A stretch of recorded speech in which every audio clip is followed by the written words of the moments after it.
Jessica, and I am presenting Apsáalooke Feminist by Wendy Red Star. Here is the photographs. It's a series of 4 featuring Wendy Red Star and her daughter Beatrice.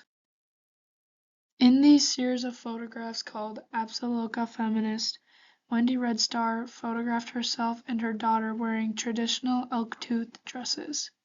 This is representing their Crow heritage and emphasizing the matrilineality of her tribe. These photographs are a powerful photographic self-portrait that exemplifies her approach to indigenous self-representation, feminist critique, and cultural reclamation. The series revives the legacies of Crow culture, using portrayal as the basis for social, political, and conceptual explorations. Wendy Red Star was born in 1981 in Billings, Montana. She was raised in Pryor, Montana on the Crow Reservation. Her mother was a public health nurse who deeply encouraged Crow culture traditions.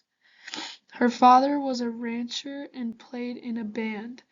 Red Star went to Montana State University in 2004, where she earned her bachelor's degree in sculpture and a master's degree in painting from UCLA in 2006. Her academic background made for a set foundation into her artistic career. Well, where is she now? In 2010, Red Star started gaining recognition for her artwork by blending humor, history, and cultural commentary in her work.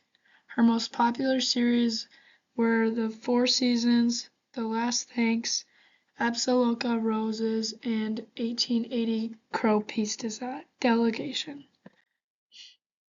In the top left is The Four Seasons, top right is The Last Thanks, bottom left is Apsáalooke Roses, and the bottom right is the 1880 Crow Peace Delegation. By 2018, Wendy Red Star's work is displayed in major museums including the Museum of Modern Art, the Metropolitan Museum of Art, and many more. In 2022, Red Star releases a book called Delegation, which is the first comprehensive monograph by Wendy Red Star. This book does a deep dive into her artistic practice and her Native American history and identity. Today, Wendy lives and works in Portland, Oregon, and continues to work on her artistic practices. Also today, the Crow tribe maintains strong cultural practices, including dancing, singing, storytelling, and ceremonies such as the Crow Fair, which is one of the largest Native American gatherings in the United States. Also, the tribe now has its own tribal government, constitution, and elected officials. It operates schools and businesses while still preserving its cultural traditions. Here's Wendy Red Star now, and there's the elk-tooth dresses that were traditionally worn in the Crow tribe. Now, with the history on the Crow tribe, which is where Wendy herself is from, the Crow people call themselves Apsáalooke, which translates to children of the large-beaked bird. The name Crow came from a misinterpretation by French explorers. The Crow originally was based in Yellowstone River in what is today known as Montana and Wyoming. Today, most Crow members live on the Crow Indian Reservation in southern Montana and spreads about 2 million acres. The Crow mostly speak the Apsáalooke language. English is also spoken more on the youth side, but there are efforts of teaching these kids the original Crow language in order to preserve it. The Crow are a matrilineal society, meaning family inheritance is passed down through the mother. In this series of photographs, Wendy Red Star collaborates with her daughter named Beatrice, to represent their Crow heritage. In this series, we see bright colors mixed with multiple different poses by Wendy and Beatrice. This is a series of 4 photos that represents the power, resilience, and cultural legacies of Indigenous women, specifically Crow women. Red Star honors the knowledge and traditions passed down through generations. For example, her daughter and the use of the elk tooth dresses, which is a symbol of culture and social status for Crow women. Elk tooth dresses, beadwork, and horses are central to traditional Crow life and identity. The title Apsáalooke Feminist refers to the existing feminist structures in Crow culture. Indigenous women are often misrepresented in art and culture. But as we see in this piece, Red Star is challenging that by putting Indigenous women, including herself and her daughter, in these photos to portray that Indigenous women still have power and can represent their cultures. With the bright colors, this draws attention to these pictures and draws attention to Wendy and Beatrice.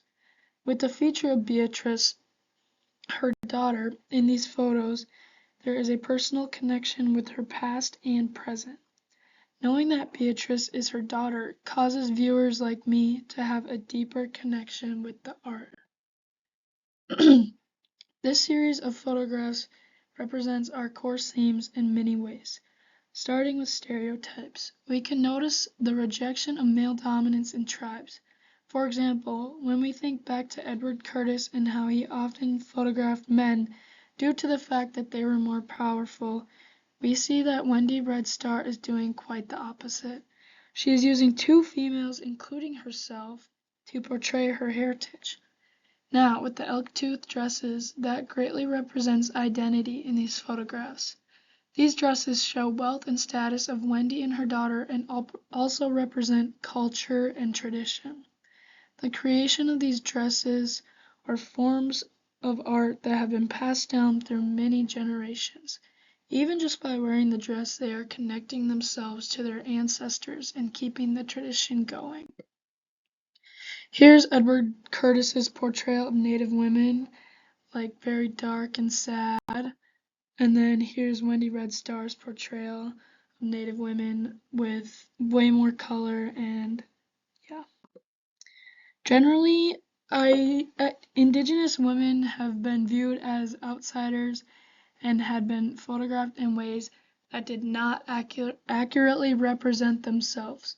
Wendy is resisting these by putting herself and her daughter as a main focus of these pictures. She is choosing how her and Beatrice are seen and how they want to be seen. Just by photographing herself and her daughter in the elk tooth dresses, Wendy is resisting the vanishing Indian. The vanishing Indian is a stereotype that refers to Indigenous people going extinct. This leads into how this piece can also represent survivance.